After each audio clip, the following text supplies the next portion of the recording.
Roe v. Wade might be overturned. Controversy surrounds Bishop Barron's Word on Fire ministry, and the Pfizer Covid vaccine isn't as effective as advertised. We'll cover that and more on today's Crisis Weekly wrap-up. Today is May 6, 2022, and I'm Eric Sammons. So obviously the big news of this week has to be the leaked Supreme Court document, the opinion by Justice Alito that would overturn Roe v. Wade, that reportedly has five justices behind it. And it's a complete repudiation of Roe v. Wade and Casey versus Planned Parenthood, both decisions which have enshrined abortion, legal abortion in this country, all the way up to birth. And so this is big news. Obviously, there's a lot of talk about the leak itself, what that means for the Supreme Court. I think there's legitimate concerns there. But obviously, the most important thing would be is if Roe is overturned. I have a podcast where I talked about this earlier this week, so I'd encourage you to just go listen to that. And I think that gives kind of my views on this. I do think it's something we need to pray and fast for. One thing I do want to mention is there are threats right now circulating on social media against Catholic churches for this Sunday, May 8th, Mother's Day, that there might be some protests at Catholic churches because many of the justices who are voting to overturn Roe are Catholic. So just be prepared, Catholics, be prepared spiritually and physically for any attacks that we might face in the upcoming months if Roe v. Wade is actually, God willing, overturned. Other news is in the Catholic world, there's been some controversy surrounding the Word on Fire ministry of Bishop Barron. Bishop Robert Barron, I don't think needs any introduction here. He runs this, he doesn't actually run it, but he's the front man, at least, for the Word on Fire ministry. That's basically the ministry that puts out all of his content and a lot of other content as well. Well, one of their highest paid employee just a few years ago, Joseph Glore, he was removed. People started to notice on social media that he was completely removed from the website. All mention of him was removed from the website, and all mention of him was scrubbed for all the Word on Fire social media accounts. And his Twitter account was deleted and removed as well. And so people started wondering, what does this mean? Because there was no statement whatsoever from Word on Fire that he wasn't there anymore. Now, obviously, people leave jobs all the time. People get fired all the time. That's not a big story. But the fact that they would scrub his existence from their history did seem a bit odd to some people. And being he was a prominent member of their team. This wasn't just somebody in the back that nobody knew about, but in fact, Glore would often travel with Bishop Barron, his travels around the world. He was his photographer. He was the senior, I think his title was senior content producer or something like that, senior producer of content. Like I said, he was the highest paid employee. And so a story came out. Somebody reported they had a transcript from a internal discussion back in October, and that Glore had been accused of some sexual misconduct, and he was gotten rid of. And there was accusations against Bishop Barron in the story that he didn't handle it very well. There was some disgruntled employees apparently at Word on Fire, but then others came to the defense. Word on Fire made a couple different statements about it. And actually, they just released a statement just a few minutes before I came on air here, which they really come out swinging. Their first statement was kind of said nothing, didn't mention anybody, just said, we take things seriously. We're the best at this, blah, blah, blah. This one very much details exactly who it was they believe leaked the transcript of the recording of the Word on Fire meeting. They also mention Joseph Glore's name in this. They didn't mention him before. And basically what they say is that he was engaged in misconduct outside of the workplace with multiple women, complaints of sexual misconduct with multiple women. He was fired. And they also make a big deal that Bishop Barron was not involved essentially in almost any of this, but this is instead a subcommittee that handled all of this. And so you can't really criticize Bishop Barron for how he handled it because he didn't handle it. That's practically what they say. He did not make the decision to terminate Glore or anything like that. And essentially they say this is just a attack on Word on Fire, on Bishop Barron. They say that this article that talked about what's going on at Word on Fire defamed Bishop Barron and attempted to smear Word on Fire Catholic Ministries. They also, they right at the beginning say, since the publication of Damien's post, that's Damien's the person who posted this, Word on Fire staff and their families have received threats. I do want to say one thing. I thought when I read the initial article about what's going on with Word on Fire, I do think there's some funny stuff going on there, but I think this article is doesn't have a lot of content to go on. That this is definitely a he said, she said type of situation. There's not a lot of facts behind it.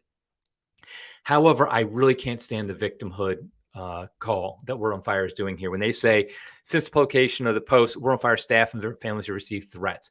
It's just the way to play victim. You see this all the time where somebody does something, and as soon as they're criticized, they play victim as if they're receiving threats and all these things. I'm not saying that's necessarily true, but the fact that they threw that in at the beginning, it's to set the table to say, we're just the innocent party, and look at what's happening to all these evil people, what they're doing to us. And the fact is, I do think there's some things going on at Word on Fire that need to be investigated, that need to be asked and challenged. And that's not a threat or anything like that. And if some loony is threatening the staff there, okay, well, you deal with that. That has nothing to do with the fact that you're not above criticism, because that's exactly what this does. When you throw out there immediately that you've received threats, supposedly, allegedly, you're immediately saying we're above criticism. That's what you're essentially saying. And Word on Fire and Bishop Barron are not above criticism. I think, honestly, there are some worries surrounding Joseph Glor's employment there. For example, he has no experience before he came to Word on Fire in 2016. He had no experience in the field in which he was as a producer or video editor or anything like that. He was an English teacher, and he quickly became the highest paid employee there. He is a bodybuilder, which might sound like who cares, but there's an odd number of bodybuilders on the staff of Word on Fire. The president, a priest, Father Steve Grunow, is also a bodybuilder. A guy named last name Zimmerman's a bodybuilder, and it just seems a little bit odd that they surround themselves with bodybuilders. Is it by the fact that he was a bodybuilder that he got the job? That there's some reason they want to reach out to that demographic or something like that? So it is a bit odd that he became their highest paid employee with no experience beforehand. And the biggest thing that's weird is the fact that they scrubbed him from their social media and their website. Hey, if something happened where he did something wrong, you had to fire him, that happens. And you handled that well, potentially, by firing him in that situation. But don't go Stalin-esque and try to scrub everything and not make any statement about it. When your top employee, who's a public face of your organization, this happens, you should have come out with it immediately. You should have stated as soon as it happened that he was fired and the reason why.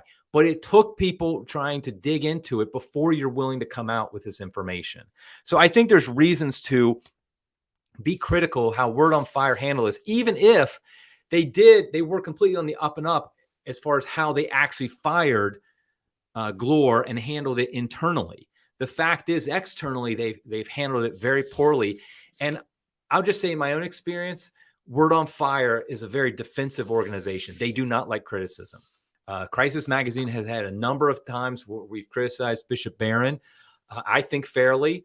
And it's not to say Bishop Barron does nothing right. It just simply, I think he's open to criticism. And boy, Word on Fire does not like that. They do not like criticism whatsoever.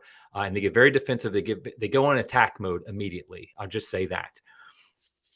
Okay, in other news, I'll stop that story for right now, but there probably will be more coming out, I would imagine. There's been a lot of information coming out about the Pfizer vaccine. Now, if you remember, and most people don't want to remember these things, if you remember, when it was released, we were told it had 95% effective rate, which to the average person means, okay, if I get this vaccine, if 100 people get this vaccine, 95 of them will not get COVID. That's what it means in real people's world. But of course, that's absolutely not the case. And we're also told it's completely safe. And we are told that pregnant women can get it. And they'll be completely safe as well. But Pfizer did a dump of all their data about their vaccine trials. And what we found is a lot of shocking things. The first thing is they tested this on 42,000 people. Of those, 1,223 died during the testing. Now, I just want to make it clear, they could have died from something else. It doesn't mean if you died during the test phase, doesn't mean you died because you got the vaccine. We should be very clear. It just because they might not know exactly why the person died. However, that is a very high death rate, a very high fatality rate. And nobody knew that. Nobody knew that. Imagine that if they came out and they said, okay, here's the Pfizer vaccine. By the way, over 1,000 people died when we were testing this. I think that would change what people's opinions were. Plus, some people have noticed that the rate was not 95%, but was closer to 12%.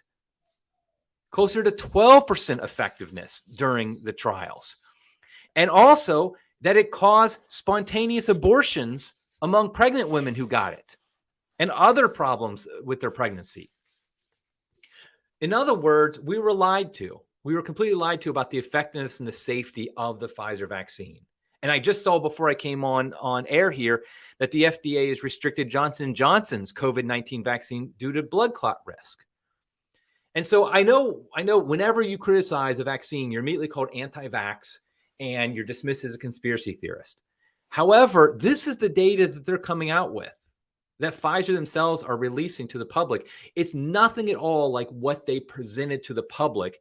And not only them, but the government, mainstream media, big tech, academia, Hollywood, they all demonize anybody who said, well, let's hold up and wait for a minute before we start pushing the vaccine on people. Let's wait and see and really study the results, look at the test results. Do we have enough data and things like that? And that's not all what we did. Instead of what we did, we just pushed on everybody and said, you have to get this. And I think if people had known these numbers, a lot of people would be less likely to have gotten the vaccine. And in fact, I've seen already on social media, a number of people said, I got the Pfizer vaccine and I'm livid. I'm very upset that I was sold a bill of goods and I got something that was very dangerous to me and I did not realize it. And God bless them for realizing it and speaking out now. So I think this is another case where, in general, if you believe that everything the government and big media has said about COVID is a lie, you've probably been right most of the time. And this is just another case of that. In other news this week, there were primaries in a number of states, and the biggest one was probably in Ohio. There was a race for the Republican senator, Rob Portman is his name. He's retiring, and so there was primaries to replace him, Republican and Democrat. Nobody really cared about the Democrat primary, but in the Republican primary, there's a lot of big names, and it was very contested, and a lot of money was spent. And J.D. Vance, who's the author of the Hillbilly Elegy, he won the primary. Now, this is interesting because J.D. Vance in 2016 was a never Trump guy. He was anti-Trump. He spoke very harshly against him, but then he changed his tune and he became to be more pro-Trump over the years as he actually witnessed what Trump was doing as a president. And he came out very pro-Trump during his campaign. And in fact, Donald Trump endorsed him, somewhat surprisingly, I think, endorsed him for Senate, and he won. And living here in Ohio and following this a little bit, this is 100% Trump's endorsement because J.D. Vance was actually not doing that great before the endorsement by Trump. And so some of the other candidates were actually pretty strong candidates. And J.D. Vance won because Trump endorsed him, in my opinion. And so it shows the power of Trump's influence that he still has on the Republican electorate. And so it'll be interesting to see how this happens what happens in November when he runs against the Democrat candidate, which honestly, I didn't even bother to look up because who really cares? They're all the same. Another thing is that disappointing in my mind, election results is Governor Mike DeWine did win his primary. And normally an incumbent wins their primary. But there was a lot of pushback among conservatives in our state because Governor DeWine very much pushed the COVID narrative. We had a lot of restrictions, a lot of lockdowns and mask mandates and all that stuff during his when he was governor. And he completely bought into everything the government told him to say, which, as we just talked about, most of it was lies or falsehoods. And yet he won pretty easily. And in Indiana, neighboring state, a lot of the candidates who were really running on a more conservative, hardcore campaign, Republican campaign, against kind of the COVID restrictions that had happened, they lost as well. So although there's a lot of energy among Republicans against some of those COVID mandates, it looks like it did not hurt the Mike DeWine or other moderate Republicans at all in the primaries. We'll see what happens in the fall if DeWine's able to win re-election, if Republicans will come out for him or not. But at least in the primaries, it didn't really hurt them at all. So frustration with these COVID policies didn't translate to electoral victory for candidates who tried to ride that. Last bit of news I just want to mention is the Fed has increased interest rates again to another 0.5%, and people are making this like a big deal. There was a decrease in the fall in the stock market because of it. It's only 0.5% though. Now it's going to be the fund rate is going to be between 0.75 and 1%. So it's still under 1%, the interest rates that are going to be set to. And here's the thing. In the early 1980s, when they wanted to rein in inflation, they set the interest rates at 20%. And by the way, for those who say, oh, they don't actually set the rates, I do know that, but this is the easiest way to talk about it. They set to 20%, and that was necessary in order to curb inflation back then. And now we think that saying it like close to 1%, that's going to do anything when we have this is the highest inflation rate we've had since that time, since those late 70s. And it took a 20% interest rate in order to curb it. Nobody thinks that we would even think about having a 20% interest rate today. And in fact, if they did, that would have a horrendous effect on the economy. The problem, though, is doing nothing like they're doing now, or these little tiny increments, has a horrendous effect on the economy. And in my mind, we're damned if we do, damned if we don't. We're in trouble. I mean, because we've kicked the can down the road so far, eventually, I think everything is going to crash. And so we're going to see how much impact this actually has. They said they're going to keep on increasing maybe by 0.5% at a time. But I don't think anybody in Washington has the courage to say we're going to have to jack it up and have a short-term problem in order to solve a long-term problem. But we'll see what happens with that. Okay, I think I'll wrap it up here. Until next time, everybody, God love you.